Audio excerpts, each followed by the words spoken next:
When women don't belong at Raven Ridge.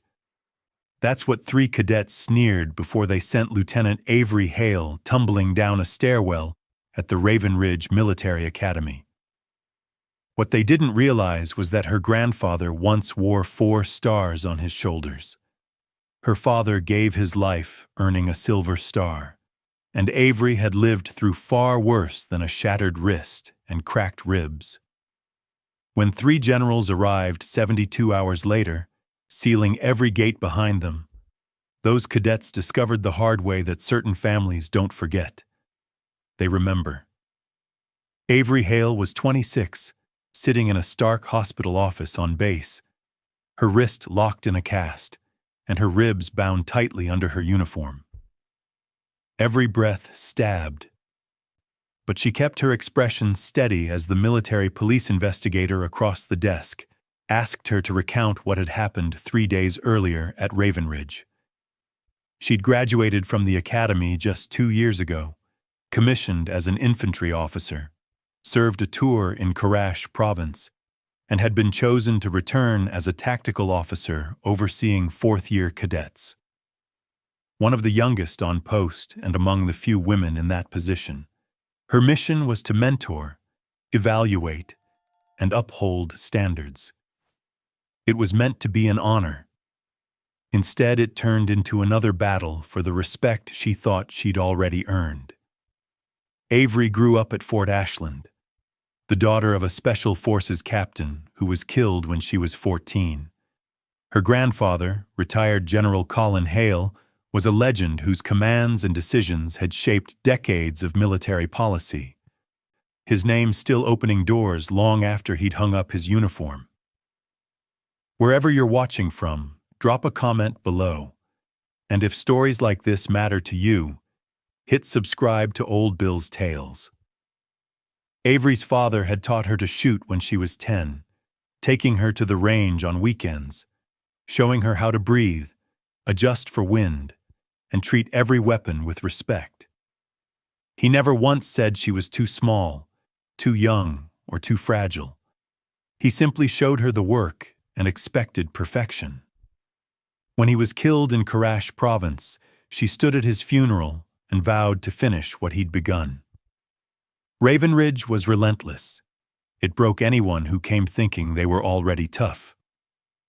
Avery learned fast that strength of body meant little without strength of mind. She ran until her legs quit, then kept running anyway. She studied until her eyes burned, then pushed herself to keep going. Avery graduated among the top 15% of her class, chose the infantry branch, and deployed as a platoon leader with the 101st Airborne Division. In Karash province, she led 30 soldiers through tense patrols where every alley and doorway could hide an ambush. Her unit trusted her because she was steady, calm, and always capable. She never ordered them to do a single thing she wouldn't do herself. When she returned home, she was offered the TAC position at Raven Ridge Military Academy, a chance to come full circle. She thought coming back as an officer would be different than living it as a cadet. She was wrong. The 3 cadets were seniors, all men, none from military families. Their names were Cadet First Class Ethan Ward, Cadet First Class Noah Briggs, and Cadet First Class Ryan Tate. Average students, weaker leaders, and openly bitter about the Academy's new inclusion policies. They didn't bother hiding their resentment. Avery had written them up twice in 1 month. Once for failing a barracks inspection, another time for insulting a female cadet during a leadership drill. Both times they appealed, claiming bias. Both times the reviews were denied. The tension only grew worse. They started whispering comments in the halls, just loud enough for her to catch. They called her a quota hire, said her commission came from her last name, claimed she'd never survive Ranger School if the standards hadn't been lowered. The confrontation happened on a Wednesday afternoon in Jefferson Hall, the main academic building at the heart of campus. Avery was walking down the central staircase when she spotted the three of them waiting at the top. Ward muttered something to the others, and all three stared at her. She kept walking, unfazed, until Briggs stepped in front of her, blocking the way. "Women don't belong at Raven Ridge," he barked, loud enough for everyone nearby to hear. Avery told him to move aside. He didn't. Then Tate shoved her. She fell backward, twisting as she tried to grab the rail, missing it completely. Her ribs slammed against the stone edge, her wrist snapping as she hit the steps. She tumbled 6 stairs before coming to rest, pain exploding through her body. She couldn't breathe, couldn't even move. Cadets rushed over, but the ones who shoved her had already vanished. That night, Avery lay in the hospital. X-rays revealed 2 cracked ribs and a displaced break in her left wrist. The orthopedic specialist reset the bone, wrapped her ribs, and offered painkillers she refused. It was noted in her file. She didn't want to dull it. She wanted to remember every second. She thought about her father and their last talk before his final deployment. He'd told her the hardest part of leadership wasn't facing the enemy. It was earning trust from those who doubted you from the start. "You can't make them believe," he'd said. "You just prove them wrong again and again, until they've got no excuses left." Then she thought of her grandfather. The night she was accepted to Raven Ridge, General Colin Hale had called and told her the family name carried weight. People would expect more of her, forgive less, and if she wanted respect, she'd have to earn it twice. Avery had accepted that. But she hadn't expected betrayal from those she was supposed to guide. The investigator who interviewed her afterward was courteous but doubtful, asking if she might have provoked the cadets. He asked whether anyone had witnessed what she described, if someone could back her version of the story. Then he questioned if she was certain it wasn't an accident. Avery met his eyes and said it was deliberate. She named each cadet and explained exactly what happened. He jotted down her statement and promised to follow up, but she didn't believe a word of it. The next morning, the call came from Raven Ridge's legal office. The 3 cadets had filed a counter-complaint accusing her of harassment and professional misconduct. They claimed she'd targeted them for weeks out of personal bias. They insisted the stairwell incident was an accident, that she'd exaggerated her injuries to build a false story. Avery felt her chest tighten. She asked what evidence they were relying on.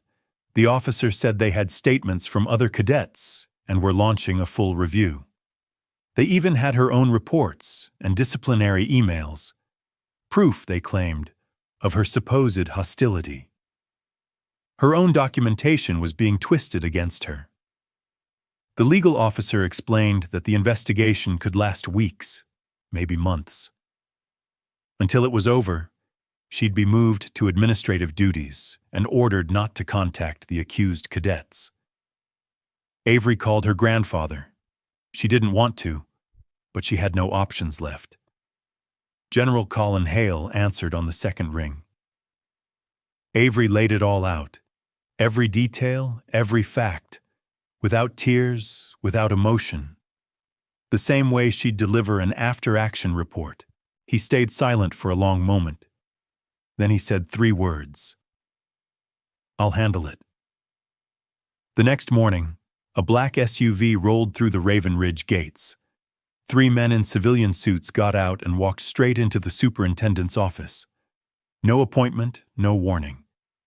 One was a retired 4-star general. Another, a current 2-star who'd once served with Captain Miles Hale. The third represented the Office of Military Oversight. Within an hour, the superintendent triggered an emergency lockdown order. Every gate sealed shut, movement frozen. No one entered or left without clearance. Classes stopped. Every cadet was confined to barracks.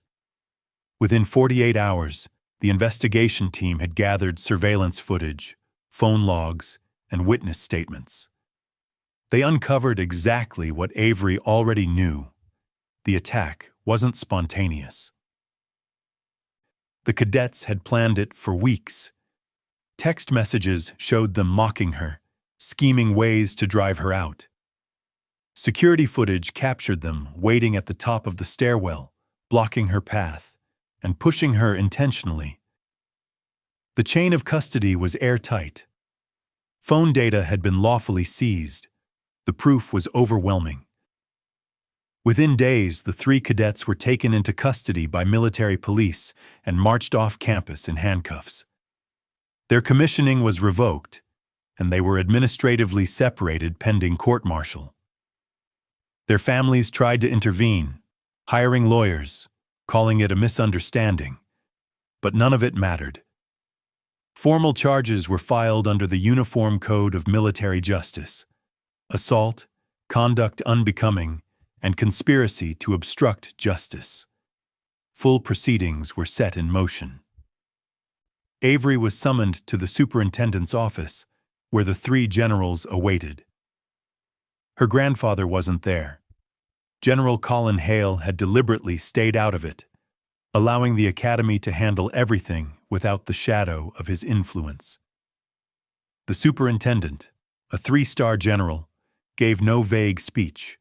He looked her in the eye and personally apologized, admitting that the system had failed her. He explained that the investigation had exposed a deeper pattern of harassment against female cadets and officers. Immediate reforms were being rolled out. A task force was forming to deliver a full report within weeks. Then he gave her a choice: stay at Raven Ridge and continue as a tactical officer with leadership's full backing, or transfer anywhere she wished with promotion and commendation included. No pressure, no strings attached. Avery stayed. She refused to let 3 cowards drive her from the place her father had once dreamed of seeing her thrive. She returned to duty with her wrist still cased in plaster and her ribs still mending. The cadets under her watch looked at her differently now, not with sympathy, but with respect. They'd witnessed it all. They'd seen her stand firm. They'd seen justice, for once, arrive exactly as it should. The 3 who'd attacked her faced courts-martial over the next few months. All were convicted. Ethan Ward received 6 months confinement and dismissal from service. Noah Briggs and Ryan Tate shared similar sentences, their records permanently marked and their names erased from Raven Ridge's rolls. Their families tried to appeal, but the decisions held firm. Justice, when it came, was swift and absolute. A week after the detainments, General Hale called his granddaughter. He told her he was proud, not for the outcome, but for the way she carried herself through it.